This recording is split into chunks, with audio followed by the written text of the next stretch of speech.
What's up, guys? My name is Jake. I'm working on my BRZ at the moment, doing a few little upgrades. The one that I'm really working on right now is glass fog light housing. So this is how they end up looking, which is very nice and clean. And this is how the stock ones look. See, we've got a chrome housing, which the new ones are black. It is plastic. The new ones are glass. And these ones use a really crappy PSX 24 bulb. This guy, which is a tiny 24. And what I'm replacing it with uses that nice big H11. So let me show you the housing side by side. So there is the old all plastic BRZ housing. Here's the new heavier duty plastic on the back, glass on the front housing.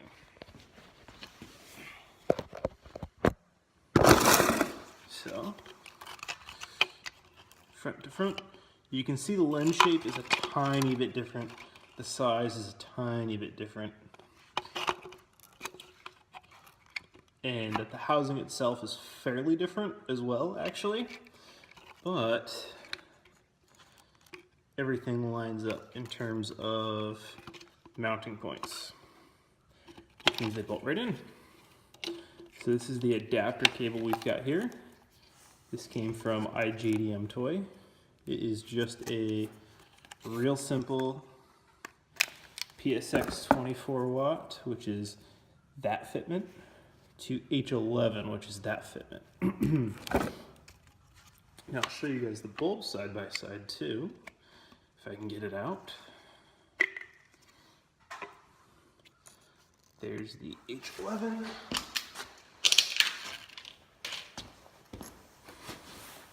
And here's the PSX 24 watt. Slight gap that these two housings have. I want to show you just how minimal that is. So here's the stock housing. You can see that there really is no gap. It's real tight all the way around. And there's the plastic lenses. You can see that I've had these in the car. The car's a 2015. Right now it's February of 2017. So, 2 years. Already pitted, already look crappy. There's the glass lens. See the gap. Doesn't look much different to me on the camera. I don't know if you guys can see it once this makes its way to the YouTubes. But the housing itself, in my opinion, looks much better and cleaner.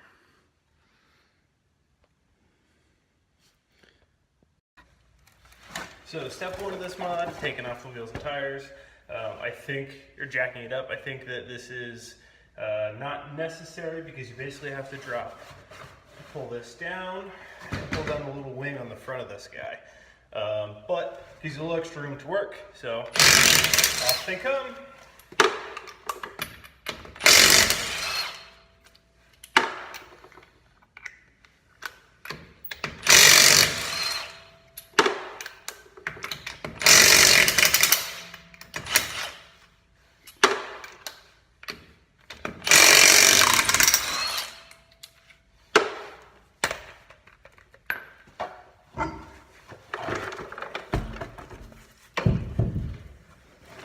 Alright, let's move on in a bit closer. First things first, we gotta undo these clips. And there's one down here, it's a little out of frame. Here we go. So, I'll do my best to show it off and what I'm doing. The tools that make this really easy, in my opinion, flat-bladed screwdriver, which is really, the typical tool that people would use for this, but there is an actual tool for this, and they are amazing. They're a couple bucks at Harbor Freight, and totally worth the investment, in my opinion. These ones are a little different, so they're a little harder than the usual one, where there's an indent where you can get the edge of the pliers right into. So I usually start them all with a flat head. Go. And sometimes they will just come right out with a flathead, and that is grand. But I believe the bottom one might be a Phillips for most cars. I've got a STI lip on this car, so it's a little different than what a showroom car might be. I've also done a delete of the clip up here because the corner markers on these cars are miserable. Clip's gonna come down. This is gonna come out. There we go. So we've done the top side work. Now we've got to, ew, road debris is so gross. Don't smoke, guys, that's disgusting.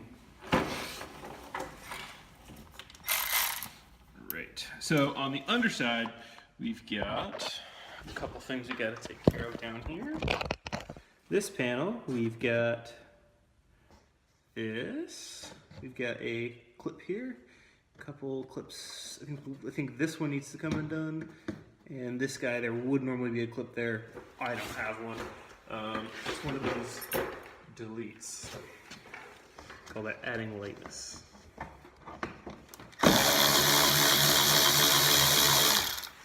And if you're working along, that's a 10mm.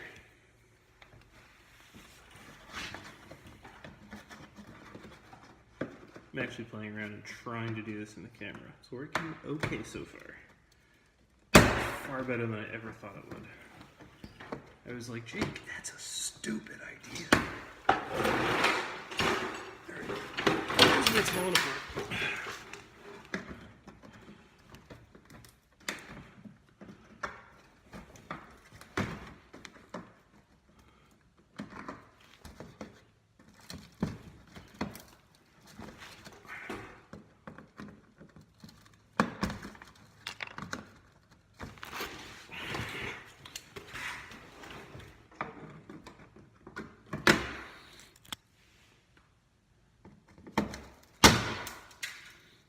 Now it went flying. That's how we end up with the production. And then all the road debris that you've been driving around since last time, you yank this off, it just falls right apart. Alright, so showing the assembly of the components here, we've got the three parts that you need. The bulb, obviously, the housing, bulb goes in the housing, and the adapter. Now the adapter, of course, goes into the bulb on one end and into the factory car harness on the other end. This is nicer, thicker wiring, so it should be able to handle the additional temps and wattage draw that the aftermarket bulb is going to drive. One thing that I noticed about these housings, it's probably the only real downside that I've noticed, is that they are a slightly less expensive housing. They were $37 a piece. I think that the intent is because they're Outback housings for Outback owners who have driven into a snowbank or whatever and broken their fog lights and need a replacement, can get one inexpensively. They're made by Depot, who does make very high quality products, but not everybody makes a perfect product every time. It also depends on the intended purpose. My BRZ has Tom's taillights. They are super duper nice. They don't fill up with water like every other BRZ taillight, including the factory ones. They don't burn out like the Valentis. I've owned a pair. They don't freak out like the Buddy Clubs. All my friends that have them have had that issue. Sorry about the light. But the one thing that I did notice about these is there's a little bit of flashing around the socket, and it makes it a little difficult to fit the bulb in. So the little ears on the bulb, if you can see it right there, do sometimes take a little bit of effort. And I did find that starting with the largest ear, pushing it in, and then it went right in, because I've done this a few times, kind of experimenting and learning. See, it was hanging up like that on the way out. There is the most excess flashing there. So I did actually have to use a pocket knife and clean that up. There is the backside of the fog light assembly. Again, for keen-eyed viewers and modders, you may notice that the harness does not look totally factory. This right here is an unfortunate little kerfuffle I had. I have a secondary bumper for this car for the winter. It is an FRS bumper in white, so it looks pretty ridiculous and almost hysterical. going down the road with the white bumper on it. So that bumper was on a car that was crashed. It's got a few 2 screws come out. That's all there is for hardware to hold it in place. By the way, so that bumper was crashed. Sorry, I shouldn't tell stories and talk. So you push in on the outboard side, and then the fog light assembly will go like this. It'll cam out, and then you can pull it out. Depress this tab. Sorry for the saturation of light there. And the socket should come right out. Now the reason why I started this DIY is because I was really keen on having yellow lights, as I've been on pretty much all my cars since ever. And the PSX 24 watt is sort of a junky, terrible, awful bulb. Nokia, the kings of making inexpensive bulbs that are decent, that will last you like 4 months. Decent. They just kept burning out, and the connections were bad, and I've smoked one or two of them. And this one, the driver's side one, especially, for whatever reason, the connection on the harness, I think, is on one end of a factory spectrum, and Nokia engineered it to another end, which sucks. So that has happened to a couple bulbs of mine. But alas, it's over. So you guys can see the fog light assembly. That's grand. New one going in. Pretty straightforward. Goes out the same way it came in.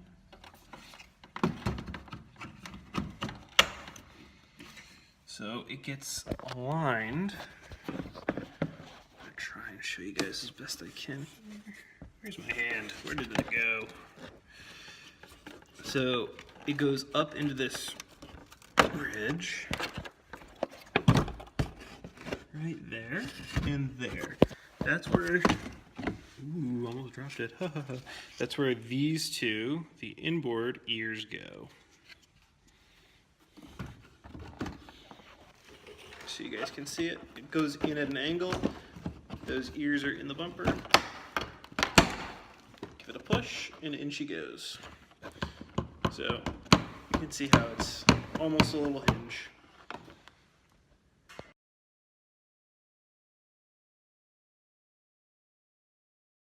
Alright, so finally, what we want to do is we'd like to bind the wires up a bit. So I'm going to thread a zip tie through the wires, up through the factory on the car side connector. That's a new word.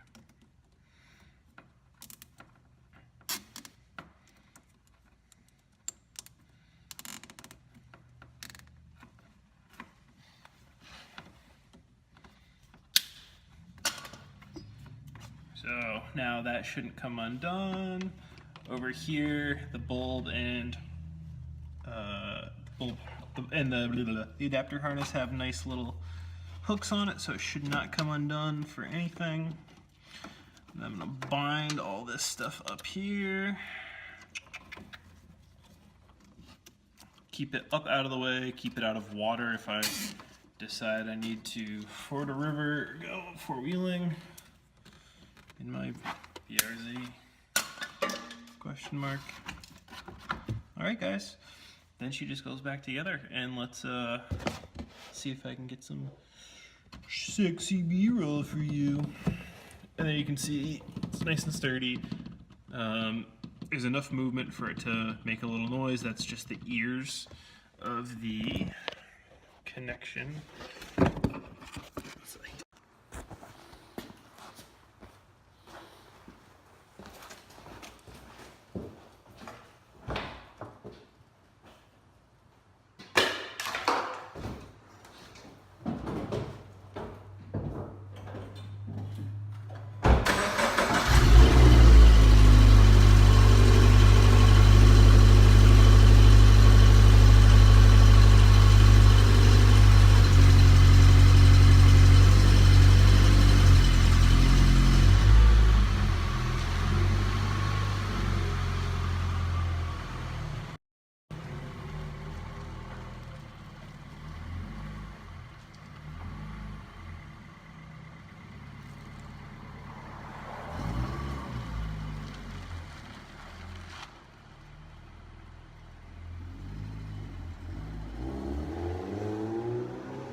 Remember, always torque them twice.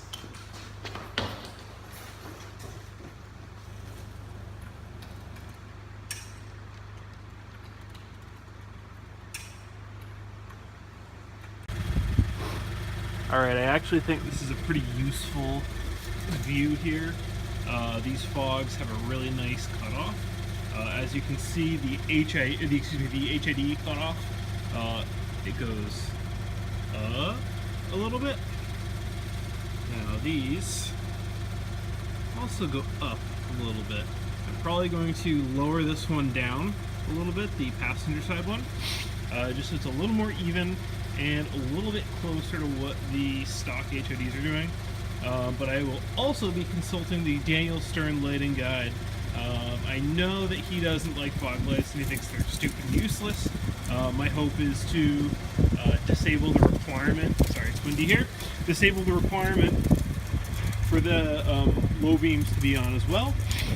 That way they can actually function as fog lights! Yay! Yes. Nice yellow light. These are 2700K according to Hella, the manufacturer of the bulbs.